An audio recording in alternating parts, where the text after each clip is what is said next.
Hello, everyone, and welcome back to the English Learning Podcast. I'm your host, Jason, and as always, I'm here to help you become more confident and fluent in English. Today, we're diving into a topic that I know many of you can relate to: how to speak English without fear. Learning a new language can be challenging, but fear doesn't have to hold you back. By the end of this episode, you'll have some practical tips and tools to overcome your fears and start speaking with confidence. Hi everyone, I'm Julia, your co-host for today. Jason is absolutely right. Fear is such a common barrier for English learners. But guess what? We've all been there. I've faced it too, and I'm excited to share some of my personal experiences and tips with you. So, if you've ever hesitated to speak because you're afraid of making mistakes, you're not alone, and you're in the right place. That's right, Julia. So grab a cup of tea, get comfortable, and let's explore how you can conquer your fear and start speaking English without hesitation. Ready? Let's get started. All right, let's start by talking about something many of us struggle with: fear when speaking English. Fear can show up in many ways. You might feel nervous about making mistakes, or you might worry that people will judge your accent or grammar. Julia, what do you think makes fear such a big challenge for English learners? Great question, Jason. I think one of the biggest reasons is the pressure to be perfect. People often feel like they need to speak without any mistakes, and that creates a lot of anxiety. But let me tell you something: making mistakes is normal. In fact, it's part of the learning process. What about you, Jason? Have you ever faced this kind of fear? Absolutely, Julia. I remember when I first started learning Spanish. I was so scared of sounding silly that I avoided speaking altogether. And guess what? That fear actually slowed down my progress. Over time, I realized that focusing too much on perfection was holding me back. So, what do you think happens when people let that fear take over? Well, Jason, when fear takes over, it can make you avoid opportunities to practice. For example, you might stay silent in a group, or you might feel hesitant to ask a question in class. And the sad part is, the less you speak, the harder it becomes to improve. It's a cycle that keeps people stuck. Exactly, Julia. But here's the good news: fear doesn't have to control you. Once you understand what's causing it, whether it's fear of judgment, lack of confidence, or simply not knowing where to start, you can take steps to overcome it. And we're here to show you how. That's right. Fear is natural, but it's also something you can work through. We'll talk about some practical tips in the next section, but for now, just remember this: every English speaker, yes, even native speakers, makes mistakes. It's how we learn. Couldn't agree more, Julia. So, if you're listening to this and thinking, "That's me," don't worry, you're not alone, and there's a way forward. Let's move on to some strategies to help you overcome that fear and speak with confidence. Now that we understand why fear happens, let's talk about how to overcome it. We've got some practical strategies to help you face your fear and speak English with confidence. Julia, do you want to start with the first tip? Of course, the first and most important tip is to focus on communication, not perfection. Many learners think they need to speak perfect English before they can start talking, but that's not true. The goal of speaking is to communicate your ideas, even if you make small mistakes. Jason, can you share an example of how this works? Absolutely. Let's say you're trying to say, "I went to the store yesterday." If you say, "I go to the store yesterday," people will still understand you. And guess what? That's what matters. Don't let the fear of small grammar mistakes stop you from speaking. Exactly. Another great strategy is to start small. If you feel nervous about speaking, begin with short and simple sentences. For example, practice saying things like, "How are you?" or "Can you help me?" Once you feel comfortable with these, you can build up to longer conversations. What do you think, Jason? I think that's excellent advice, Julia. And here's another tip. Practice speaking alone. If you don't have a partner, try talking to yourself in English. For example, describe what you're doing, like, "I'm making tea," or plan your day out loud.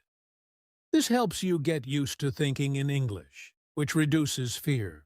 I love that idea. Another helpful tip is to record yourself speaking. I know it can feel awkward at first, but when you listen to your recording, you'll notice what you're doing well and where you can improve. Plus, it's a great way to track your progress over time. That's such a powerful tool. And here's one more strategy. Surround yourself with English as much as possible. Watch movies, listen to podcasts, or even change your phone's language to English. The more you expose yourself to the language, the more natural it will feel when you speak. Yes, and don't forget to find a supportive environment. Whether it's a language class, an online group, or a conversation partner, practicing with people who encourage you can make a huge difference. Jason, do you have any final tips before we move on? Just one more, Julia. Celebrate small victories. Every time you speak English, even if it's just a few words, give yourself credit. Every step you take is progress, and that progress will build your confidence over time. I love that, Jason. It's so important to be kind to yourself during this journey. Fear doesn't disappear overnight, but with these strategies, you'll see improvement little by little. Exactly, Julia. And remember, fear is just a part of the process. It's not a barrier you can't overcome. Now, let's move on to how consistent practice can help you build even more confidence. Now that we've talked about strategies to overcome fear, let's focus on how you can build confidence through regular practice. Julia, why don't we start with why practice is so important? Sure, Jason. Practice is the foundation of confidence. Think about it. The more you do something, the more comfortable and natural it feels. It's just like learning to ride a bike. At first, you might feel wobbly and unsure, but with time and repetition, it becomes second nature. Exactly. And when it comes to speaking English, consistency is key. Even if you practice just 10 to 15 minutes a day, you'll see noticeable improvements over time. One great way to practice is to create a routine. For example, start your morning by reading a short article out loud or talking to yourself about your plans for the day. That's a great tip, Jason. Another way to practice is by joining language exchange programs or online communities. There are so many apps and websites where you can connect with people who want to practice English or even exchange languages. It's a win-win situation because you both get to learn and help each other. Absolutely, Julia. And for those who might feel shy or nervous about speaking with others, here's an idea. Use a mirror. Stand in front of a mirror and practice speaking. This helps you focus on your pronunciation, facial expressions, and body language, all of which contribute to your confidence. I love that idea. Another powerful way to practice is to immerse yourself in English environments. For instance, try attending events, workshops, or meetups where English is the main language. It's okay to feel a little out of your comfort zone. That's where real growth happens. Great point, Julia. And here's something I've noticed. Many learners forget the importance of celebrating small wins. Did you successfully order coffee in English today? Great. Did you introduce yourself to someone new? Amazing! These small victories add up and boost your confidence over time. Absolutely. And remember, practice doesn't always have to be formal. You can make it fun. Sing along to your favorite English songs, watch movies or shows with subtitles, or even play language games online. When you enjoy the process, you're more likely to stick with it. That's so true. And don't forget to challenge yourself every now and then. For example, try having a full conversation in English without switching back to your native language. It might feel tough at first, but it's a great way to see how much progress you've made. Yes. And remember, confidence comes from taking action. The more you practice, the more you'll realize that you're capable of speaking English, even if it's not perfect. And that's what matters. Progress, not perfection. Exactly, Julia. So, to all our listeners, find what works best for you and keep practicing. Confidence isn't something you're born with. It's something you build. Now, let's wrap things up with some final words of encouragement and a call to action. Before we wrap up, let's talk about one final and very important piece of the puzzle: encouragement and personal growth. Learning English is not just about the words or grammar, it's about growing as a person.